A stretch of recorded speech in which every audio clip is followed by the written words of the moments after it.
अच्छा, गृहस्थ आश्रम कितने वर्ष का होता है मेरी माँ?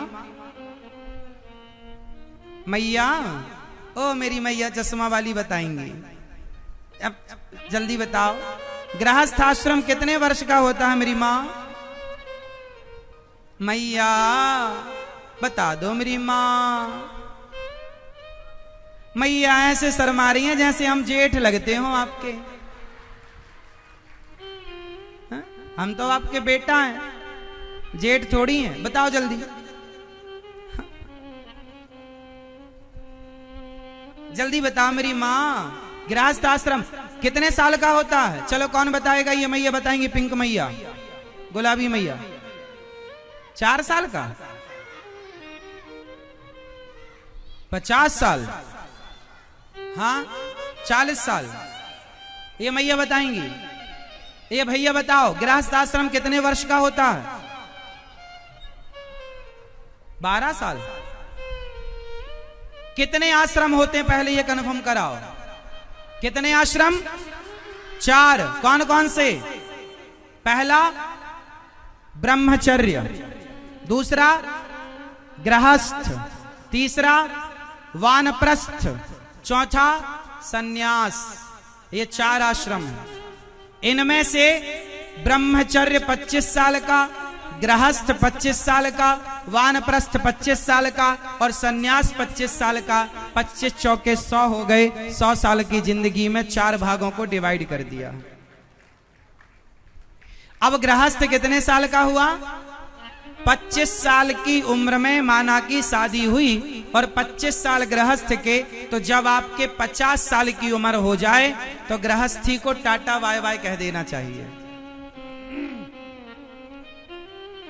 जब बेटे का विवाह हो गया, जब बेटी का विवाह हो गया, तब गृहस्थी को टाटा बाय बाय कह देना चाहिए। लेकिन आजकल का आदमी तो बेटा बेटी का विवाह करके और उलझ जाता है और चिपक जाता है गृहस्थी से।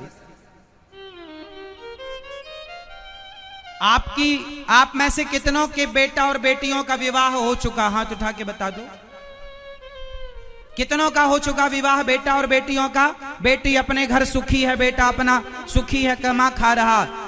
अब जितनों की बेटी और बेटों का विवाह हो गया, मतलब आप लोगों का गृहस्थ आश्रम पूरा हो गया, आपकी जिम्मेदारी खत्म हो गई, रिटायरमेंट ले लेना चाहिए। अब तो कहां जाए महाराज जी रिटायर होकर? कहीं मत जाओ, घर पे रहो। लेकिन अब घर पर रहने का ढंग बदल लो। अब पति पत्नी साथ में रहना, पर भोगी बनकर नहीं, योगी बनकर के रहना। अब गृहस्थ में रहना बुरा नहीं है, बेटा बेटी के साथ रहो, लेकिन बेटा बेटी के मोह माया के जाल में उलझ कर नहीं, सुलझ कर के रहो। अब बेटा बेटी से ज्यादा मोह ममता, अब मन कहां लगाओ?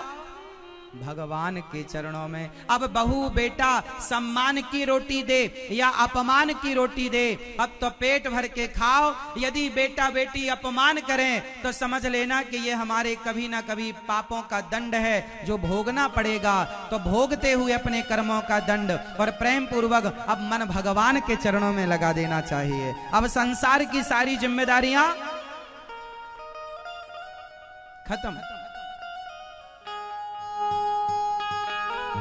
तो आप लोगों में से कितने लोग मन भगवान में लगाएंगे? देखो, गृहस्थी पूरी हो गई, मन भगवान में लगा लो। क्योंकि बुढ़ापा यदि भगवान में लग गया तब तो बुढ़ापा सुधर गया, और यदि बुढ़ापा भगवान में नहीं लगा तो जो तुम्हारी दुर्गति होगी वो बड़ी भयंकर होगी। अब ये बुढ़ापा रुपया पैसा में मन लगाने के लिए नहीं है। अब बेटा संभाल चुका है सारा काम, जिम्मेदारियां बच्चों को दो, और अब आप केवल भगवान का स्मरण करो।